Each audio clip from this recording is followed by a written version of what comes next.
News एडाउल सुमन में आप सभी का फिर से एक बार स्वागत है। और खबर चुनावी चर्चा की तो बिहार से जुड़ी हुई खबर है, इसलिए मैं एक बार आपको देना चाहूंगा और बताना चाहूंगा कि बीजेपी और एनडीए के बीच में जो गठबंधन है उसको जिस तरीके से पिरोने की कोशिश की गई है, कोशिश में कामयाब रही बीजेपी। और अब समीकरण पूरी तरह से साफ हो चुका है। एनडीए की बात करते हैं, अभी यूपीए की बात नहीं करते या इंडी गठबंधन गठबंधन की बात नहीं करते। हाँ, उसमें क्या क्या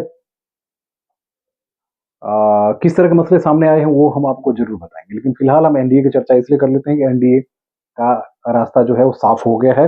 बीजेपी 17 सीट पे अपने कैंडिडेट उतारेगी, जेडीयू को 16 सीटें दी गई, एलजेपी चिराग पासवान 5 सीट उनको दी गई है।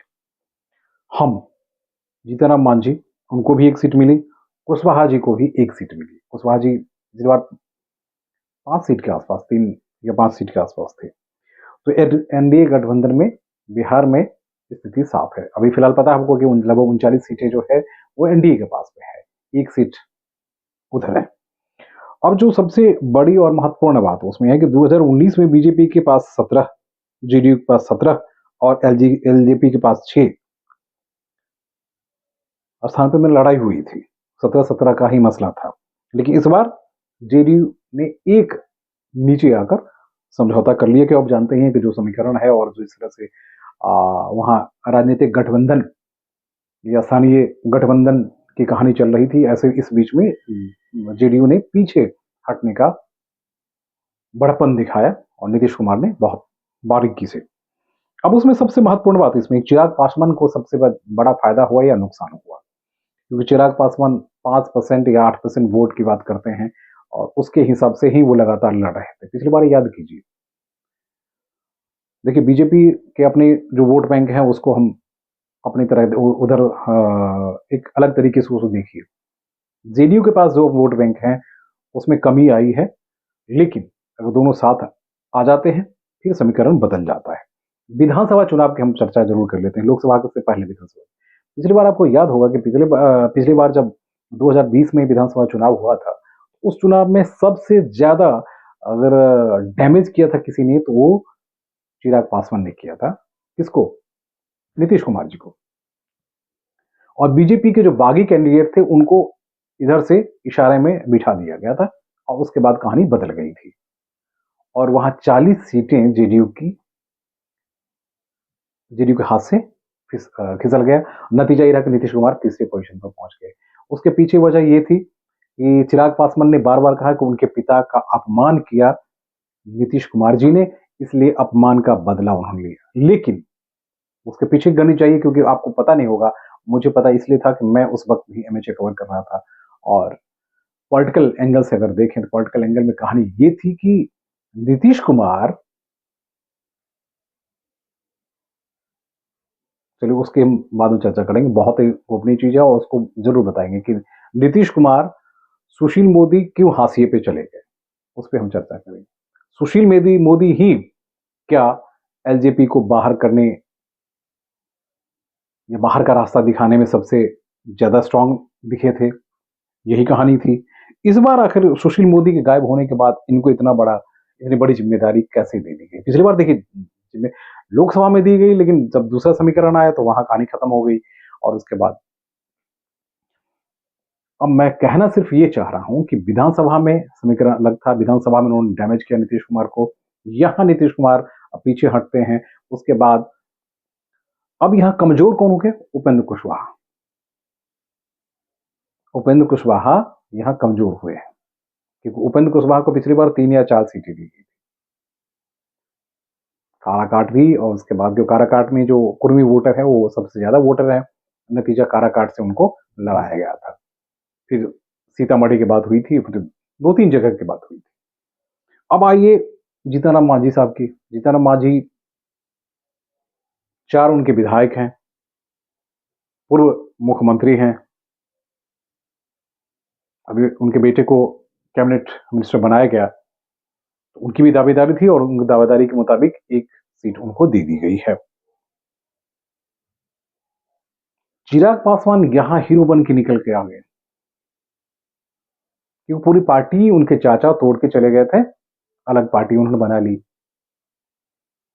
अब पार्टी तो उन्होंने बना ली, पशुपति पारस एक अच्छे नेता हैं। अच्छे नेता इसलिए कि जब तक रामविलास पासवान रहे, प्रदेश की राजनीति वो करते रहे। रामविलास पासवान ने ही उनको, अपने भाई को यहाँ शिफ्ट किया। उन्होंने पूरे अपने परिवार को ही, पारिवारिक पॉलिटिक्स की बात करते तो रामविलास पासवान से बड़ा एग्जाम्पल कोई और नहीं हो सकता।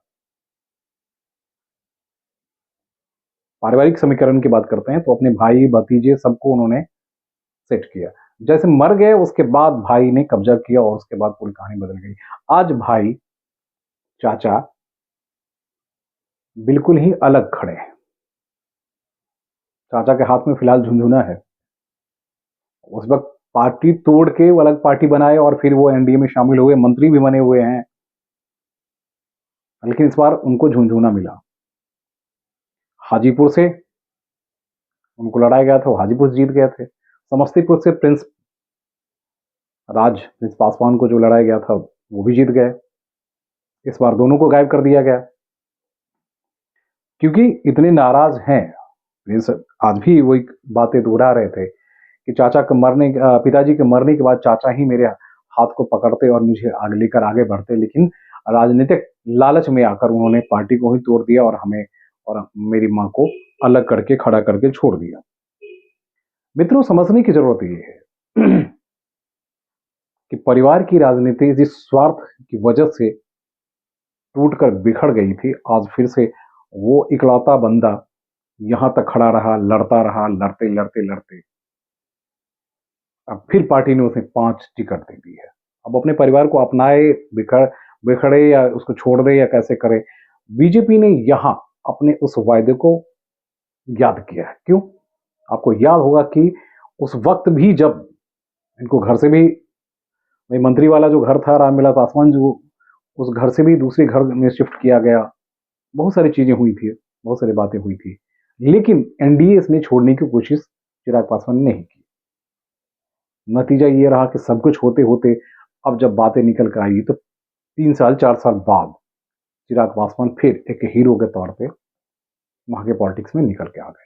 क्या राजनीतिक मजबूरी है बीजेपी की,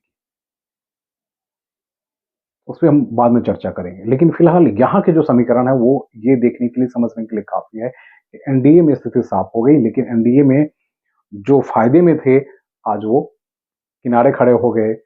अब पशुपति पारस के सामने सबसे बड़ा सवाल यह है कि जल्दी में वो रिजाइन करेंगे। अब तो चुनाव में जा चुके हैं, लेकिन बहुत बड़ी बात नहीं, रिजाइन करेंगे या एज ए मंत्री बने रहेंगे, उसके बाद जो चीजें होंगी वो होती रहेगी। अब क्या पार्टी में या परिवार में मेल जोल हो पाएगा या नहीं हो पाएगा? फिलहाल इंडिकेशन बिल्कुल क्लियर है कि नहीं हो पाएगा, क्योंकि चचेरे भाई से सबसे ज्यादा नाराज है चिराग पासवान। बहुत ज्यादा जलालत झेली है उस व्यक्ति ने, पूरे प्रदेश में मूवमेंट करने की कोशिश की। एक ऐसा नौजवान जिसने ये दिखाने की कोशिश की हम अकेले भी हैं, तब भी हम बहुत आगे हैं। बीजेपी ने अपने वादा निभाया, लेकिन बीजेपी ने उनके साथ धोखा किया। किसके साथ? पशुपति पारस के और उनके परिवार के और भी जो सदस्य हैं उनके साथ धोखा किया। अब उनका क्या होगा अब तो भविष्य बताएगा, लेकिन कुछ न कुछ होगा, क्योंकि राजनेता है, राजनीति की बात है। तो आप जानते हैं कि लास्ट में यही होगा कि वो आ जाएंगे या वो जुड़ जाएंगे या किसी के साथ खड़े हो जाएंगे या फिर कोई उनको सपोर्ट, किसी पार्टी में कोई पार्टी सपोर्ट करेगी, फिर वो खड़े हो जाएंगे। क्योंकि बिहार में एनडीए की स्थिति साफ हो चुकी है। 17 पे बीजेपी, 16 पे जेडीयू, 5 एलजेपी और फिर इसका नीचे चली आएगी। उपेंद्र कुशवाहा भी ठके गए। आप याद कीजिए, उपेंद्र कुशवाहा पिछली बार 3 सीट होने के बाद भी रिजाइन करके वो चले गए थे। फिर उसके बाद जो हंगामा हुआ, सब कुछ हुआ। कुशवाहा समाज की बात करते हैं, कुशवाहा समाज ऑलरेडी, नीतीश कुमार तो वहां सबसे बड़े नेता हैं ही। तो राजनीति में बहुत सारी चीजें होती रही, बनती भी रही, बिगड़ती रही, स्थिति साफ हो चुकी है। अब सब अपने अपने कैंडिडेट जो है वो देने शुरू कर दिए। कई लोकसभा क्षेत्र ऐसे हैं जो दूसरी पार्टी में, मतलब क्षेत्र जा चुके हैं, तो इसलिए उन क्षेत्रों को ध्यान में रखते हुए जो अभी मौजूदा सांसद है उनका टिकट कट सकता है या काटे जा सकते हैं। ये सब चीजें होती रहेगी। लेकिन बिहार में एनडीए की स्थिति साफ हो गई है। सबसे बड़े विनर रहे हैं कौन? चिराग पासवान। नमस्कार।